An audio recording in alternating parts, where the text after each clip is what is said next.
Story 1. About 5 years ago, my sister, who is older than me by a few years, had a daughter. My mother wasn't a good parent, and it seemed that trait was passed on to my sister. I'm single, and my sister has a fiancé. He's pretty nice and not bad at all. For the first few months, I helped out a lot with their daughter. I'm an aerospace engineer, and I work from home most of the time. My niece spent most of her days at my house, with her dad picking her up in the evening to take her back to their house. When she was about 4 or 5 months old, her mom held a massive dinner party, which ended with my niece getting very sick. Apparently, they had made a fire in the yard, and she had gotten smoke inhalation. This coincided with the start of an extremely important business trip for my brother-in-law that he couldn't miss. He didn't want his daughter to be home alone, as he knew his wife would party most of the month he was out. So, my niece stayed with me for most of that time, and I grew quite attached to her. Her health made a full recovery. Fast forward to about 3 years ago, my sister's husband divorced her because she had been so negligent. However, the court couldn't prove anything, so they both shared custody. About 3 months ago, my niece started kindergarten. She was expelled after they learned that she had no vaccines. Not only this, but she got measles. Her dad got her vaccinated in the end, but a subsequent court battle saw her lose custody of her daughter. Her dad couldn't take care of her Monday through Wednesday most weeks. I ended up having partial custody of her and made sure she was up to date on all vaccines. About 2 weeks ago, we learned that because of the smoke when she was an infant, she had bad asthma. Her mom was still allowed to see her occasionally, and last week my niece stayed the night at her house for a day. Apparently, her mom and her friends were smoking marijuana and other substances for hours, while my niece was locked up in her room, forced to breathe in the smoke. She passed out from a lack of oxygen and was taken to the hospital by an ambulance, called by the one responsible person at the party. My sister was arrested for child endangerment and child abuse, and she's probably going to go to prison. As for the other people at the party, none knew until the end that my niece was even there. She should be fine in the end, but we're monitoring her closely to make sure she is all right. Story 2. This happened some years ago. Still dealing with the aftermath. I went out to buy some things from the supermarket with my boyfriend, now husband. I looked so obviously feminine, even a foolish person wouldn't think I worked at this store. For goodness sake, I was wearing a dress and heels. My boyfriend was in a separate aisle. I was quietly looking through the shelves for my things without bothering anyone when someone tugged at my elbow very sharply, almost making me stumble. It was this woman entitled Mom glaring at me. Her teenage kid was behind her, looking extremely embarrassed. Entitled Mom, where do I find the wine? Me, I don't know. You should ask an employee. Please let go of me. Entitled Mom looks me up and down. You are an employee. Just be quiet and help me or I'll get the manager.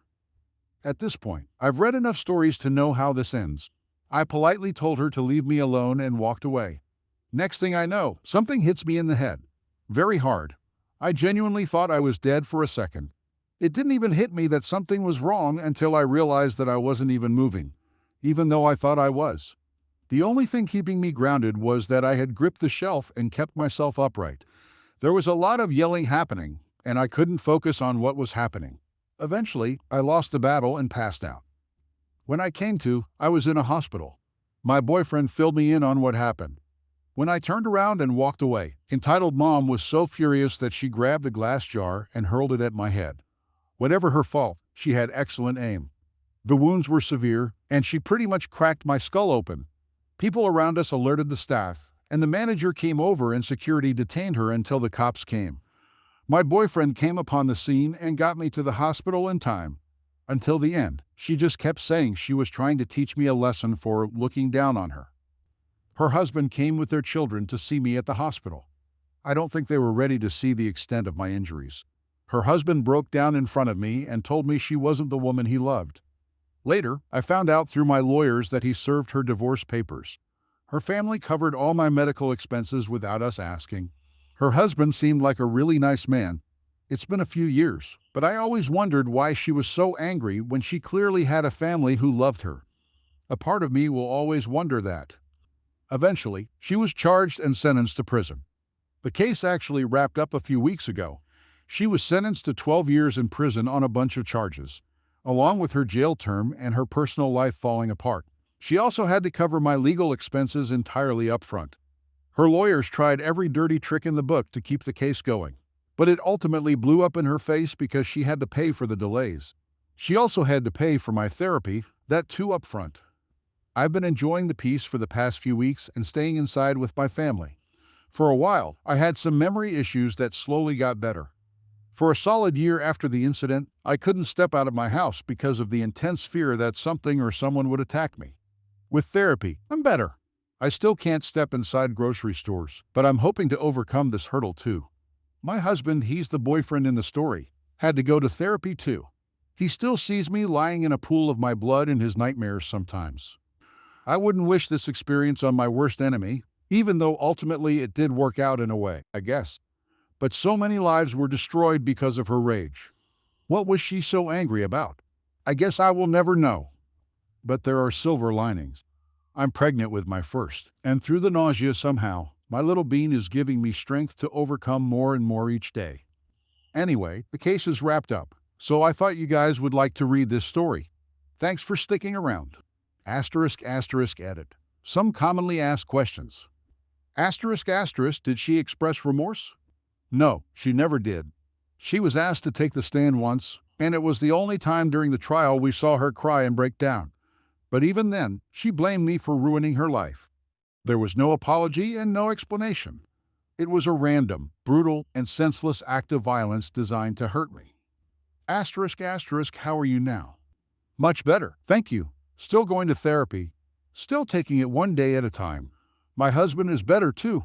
His nightmares have reduced significantly. One day, this will just be a scary story. Why didn't you take her to the cleaners? A variety of reasons. I had a good ecosystem that rallied around me. My boss at the time didn't cut pay. I was a valuable employee in his organization. So they gave me paid leave, so I didn't qualify for missed wages anyway. She had to pay for my therapy up front and also my legal expenses, which were quite significant. Her husband had divorced her, so she was paying all this out of her own pocket, whatever savings she had accumulated. This shouldn't have affected my decision, but it did. Despite everything, I never wanted revenge. Just justice. What happened to her family? The day her family came to visit me at the hospital was one of the worst memories of my life. I'll never forget that day. We all broke down crying, her children, husband, me, and my boyfriend. So many lives were destroyed because of this woman and her rage. At some point, her children, a son who looked around 11 and a daughter who looked around 16, came forward and hugged me as we all cried. I remember being so afraid, but at the same time being unable to move. I was literally paralyzed by fear. I didn't even realize I was crying until the children came forward and embraced me. My boyfriend was already embracing me, crying into my shoulder.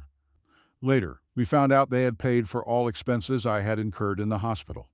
We were afraid this was to avoid legal recourse, but it wasn't. I genuinely believe her husband only had good intentions. After that day, I heard they filed for divorce. Her husband never came to court. After that day, we never interacted again. Her children came to court to testify, but it was obvious to everyone watching that this family was broken.